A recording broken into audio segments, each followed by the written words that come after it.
Railway station पर side में लेटी हुई महिला दर्द से कराह रही थी। मुझे ऐसा प्रतीत हुआ कि उसे कोई भारी पीड़ा हो रही है। अन्य यात्रियों की भांति मैंने भी उसे नजरअंदाज कर दिया। मेरे साथ मेरा 8 वर्ष का बेटा अंश भी था। वो उस बुढ़िया के दर्द को दिल से महसूस करके उसकी ओर टकटकी लगाकर देख रहा था। पापा, ये बुढ़िया क्यों चिल्ला रही है? इसे क्या परेशानी है? अंश ने मुझसे पूछा। और तब मैंने जवाब दिया, बेटा इसे कहीं दर्द हो रहा होगा या फिर इसे कोई अन्य परेशानी होगी। पापा, गाड़ी तो 1 घंटा लेट है, अंश फिर से बोला। और मैंने हाँ में जवाब दिया। ये तो बहुत कमजोर हो गई है, बेचारी दर्द से कितना कररा रही है। पापा, क्यों ना हम इसे दवाई दिला दें? अंश ने जब मुझसे कहा तो मैंने उसे समझाते हुए कहा, बेटा हम इसे दवाई क्यों दिलवाएं? हम तो इसे जानते तक नहीं। और देखो कितनी गंदी है, लगता है कई दिनों से नहाई भी नहीं है। कोई देखेगा तो हमारा मजाक बनाएगा। पापा, आप ही तो कहते थे कि गरीबों और असहायों की जो मदद करता है तो भगवान उस पर सदा मेहरबान रहते हैं। इसलिए हमेशा दूसरों की सहायता के लिए अग्रसर रहना चाहिए। और आज आप कह रहे हैं कि कोई देखेगा तो क्या कहेगा, हमारा मजाक बनाएगा। मेरी समझ से दूसरों की सहायता करने पर हमारा मजाक कोई नहीं बनाएगा। अगर पापा कोई बनाता है तो बनाने दो, हमें अपने कार्य पर ध्यान देना चाहिए। ऐसा आप और माँ दोनों लोग कहते थे, परंतु आज आप। अंश ने मुझे उल्टा समझाते हुए कहा।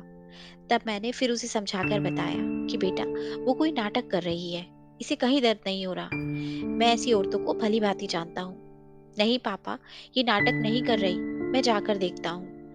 इतना कहकर अंश दौड़कर बुढ़िया के पास जाकर फिर से बोला, पापा जल्दी आओ, देखो इन्हें कितनी तेज बुखार है।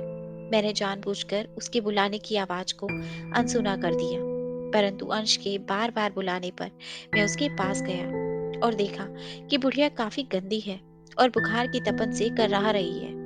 पापा चलो ना, इन्हें दवाई दिला कर आते हैं। अंश ने फिर से मुझे एक उम्मीद भरी नजर से देखकर कहा। मैंने भी आवेश में आकर कह दिया, चलो चलते हैं। मेरा इतना कहने पर अंश के चेहरे पर खुशी की झलक दिखाई देने लगी थी, जो कि कुछ क्षण पहले अदृश्य थी।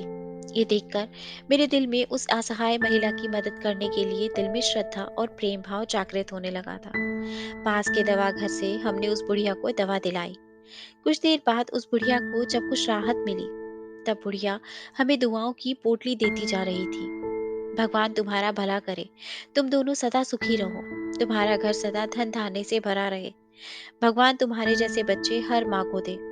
उस बूढ़ी औरत के इन शब्दों ने मुझ पर बाणों का कार्य किया और मेरे अंदर बैठे असुर को मार भगाया। उसकी मदद करने पर मुझे अंश और खुद पर फक्र महसूस हो रहा था। साथ ही असहायों की मदद करने की भावना मेरे अंदर जागृत हो चुकी थी। जब हम रेलवे स्टेशन पर पहुंचे तो वहां पर उपस्थित यात्रियों ने हम दोनों को दुआओं की गठरी देना शुरू कर दिया। आप दोनों उस महिला के लिए फरिश्ता हो। आपके बेटे की तारीफ जितनी की जाए उतनी कम है।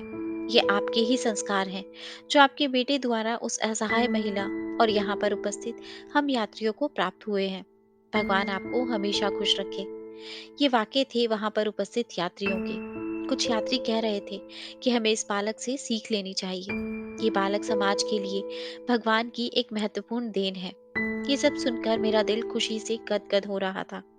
आज मैं बहुत खुश था कि ऊपर वाले ने मुझे मेरे बेटे द्वारा और बेटे के रूप में कितना अनमोल तोहफा दिया है, जिसकी मैंने कभी कल्पना भी नहीं की थी। ये सोचते सोचते मैंने अपने बेटे को सीने से लगा लिया और कहा, थैंक्स बेटा।